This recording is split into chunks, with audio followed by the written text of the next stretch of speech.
طبعا كلنا من شوية شفنا مباراة النادي الأهلي والجونة واللي انتهت بفوز النادي الأهلي على الجونة بثلاثية مقابل لا شيء. وكالعادة هنحلل أهداف المباراة هدف هدف، ولكن قبل ما نحلل الأهداف في لقطة حصلت في المباراة حابب إن أنا أتكلم عنها، وهي لقطة ارتداء علي معلول لشارة قيادة النادي الأهلي أخيرا. طبعا مش محتاجين نقول إن علي معلول يستاهل شارة قيادة النادي الأهلي من زمان، وإننا طبعا فرحانين ومبسوطين جدا إن ده حصل، وده ببساطة لأن علي معلول يعتبر من أحسن المحترفين اللي عدوا على تاريخ النادي الأهلي بالكامل إن لم يكن أحسنهم. نروح ونشوف الهدف الأول للنادي الأهلي واللي سجله إمام عاشور، واللي جه بعد 7 تمريرات للنادي الأهلي. بصوا عد معايا التمريرات. الكرة بتنزل من مصطفى شوبير على طول لعمر كمال اللي بيمشي بالكرة لحد ما يوصل لبيرسي تاو، اللي بيستلمها بيرسي تاو ويرجع بيها على طول لمحمود متولي اللي بيحولها على طول لعبد المنعم، ومن عبد المنعم على طول لإمام عاشور اللي بيعمل بروجريسيف باس ولا أحلى ولا أروع عشان ينقل الفرقة من مرحلة البيلد اب لمرحلة الأتاك.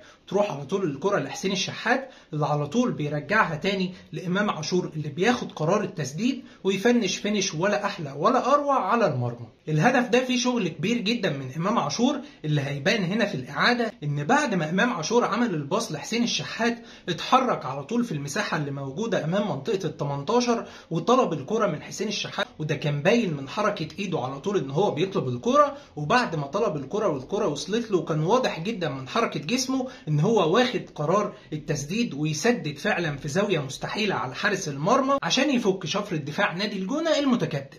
لو انت متابعني من اكتر من فيديو هتلاقيني بقولك ان من يوم مباراة مازيمبي والنادي الاهلي مهتم جدا بالضربات الثابته والضربات الركنيه. الموضوع ده كان موجود مع النادي الاهلي المباراة اللي فاتت كمان ومستمر معانا لمباراة الجونة. بصوا معايا كده على الحالة دي، هتلاقي ان الكرة ضربة ركنية للنادي الاهلي هينفذها حسين الشحات على القريبة، وهتلاقي اللي رايح على القريبة عبد المنعم، بعد منه على طول وسام ابو علي، وموجود على البعيدة محمود متولي. وركز معايا ان اللي بيروح على البعيدة دايما هو محمود متولي. كرة بتتلعب وبتروح لوسام ابو علي ولكن ما بيقدرش ان هو يلعبها في المرمى. في لحظة ما الكاميرا بتيجي على مارسيل كولر بيحاول حسين الشحات ان هو يكرر الموضوع تاني، ولكن مدافع نادي الجونة بيعترض وسام ابو علي برضه والكرة بتطلع ضربة ركنية تاني. في المرة الثالثة بقى بدأت لاعيبة الجونة تاخد بالها ان الكرة بتتلعب على القايم القريب، وبدأ لاعب من مدافعي نادي الجونة يكون موجود في المنطقة اللي هتتلعب فيها الكرة. اللاعب ده انا عامل لك عليه دايرة بيضاء. في اللحظة دي امام عاشور بيكون موجود على قوس ال 18 وبيشاور بايديه لحسين الشحات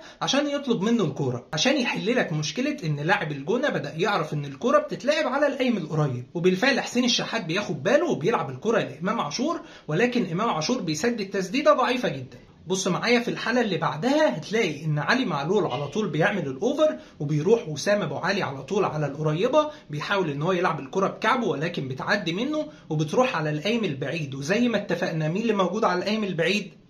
ايوه بالفعل هو محمود متولي اللي احرز الهدف. طيب هل افكار النادي الاهلي في الضربات الركنيه وقفت بعد جون محمود متولي؟ اقول لك لا. بص معايا على الضربه الركنيه اللي هتيجي تاني دي واللي هيلعبها علي معلول. على طول بيلعب الكره وبيروح على القريبه محمد عبد المنعم اللي بيزحلق الكره بدماغه لمحمود كهربا اللي موجود في قلب الجون حرفيا، ولكن طبعا كهربا نفذها تنفيذ سيء جدا. ولو خدت بالك برضه هتلاقي ان ورا محمود كهربا على البعيده موجود محمود متولي، يعني لو كانت عدت منه الكره كانت وصلت لمتولي. اذا وانت مغمض كده اي ضربه ركنيه للنادي الاهلي هتلاقي على القايم القريب محمد عبد المنعم، بعد منه على طول فرود النادي الاهلي ايا كان سواء وسام ابو علي او محمود كهربا، بعد منه على طول على البعيده محمود متولي عشان لو عدت من حد تلاقي التاني على طول. طبعا محمود كهربا بعد ما غلط في الكرة دي وما قدرش ان هو يترجمها لهدف، قدر انه يحرز الهدف الثالث للنادي الاهلي من ضربة جزاء حصل عليها حسين الشحات بعد ما لاعب الجونة تدخل عليه داخل منطقة الجزاء، وقدر كهربا ان هو ينفذها بنجاح عشان تنتهي المباراة بتقدم النادي الاهلي ب3 اهداف مقابل لا شيء. وبكده يكون خلص الفيديو بتاعنا النهارده. اتمنى ان انا اكون وضحت ولو جزئية بسيطة من اللي حصلت في المباراة، وان شاء الله اشوفكم في فيديوهات جاية كتير.